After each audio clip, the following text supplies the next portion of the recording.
A senior Conservative MP has called for Rachel Reeves to resign, accusing her of preparing to break a key election promise and destroying trust with voters.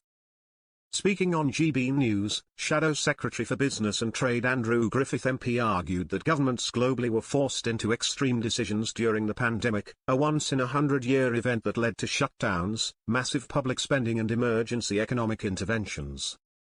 But he insisted those extraordinary circumstances can't be used now to excuse what he called a looming betrayal of voters. He pointed to the fallout from Liz Truss's brief leadership, noting that even the Bank of England later admitted that two-thirds of the market chaos came from its own actions, not just from the government's mini-budget. Even despite that, he said, she took responsibility and resigned.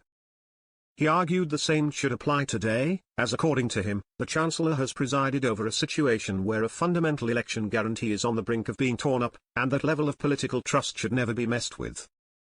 If that's the case, the Chancellor should go or the Prime Minister should sack her.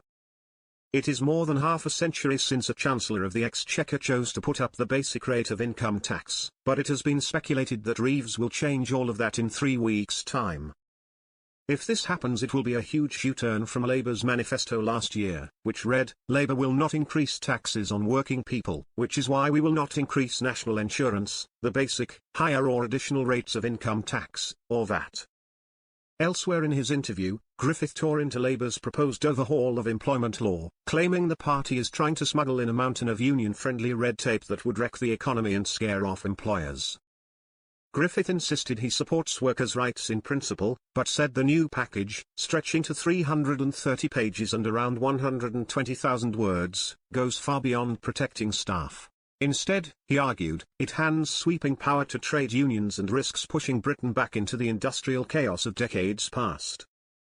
"You don't help workers by driving their employer into bankruptcy," he said. "And you definitely don't help a new generation into the workforce if employers feel they can't actually manage their own teams."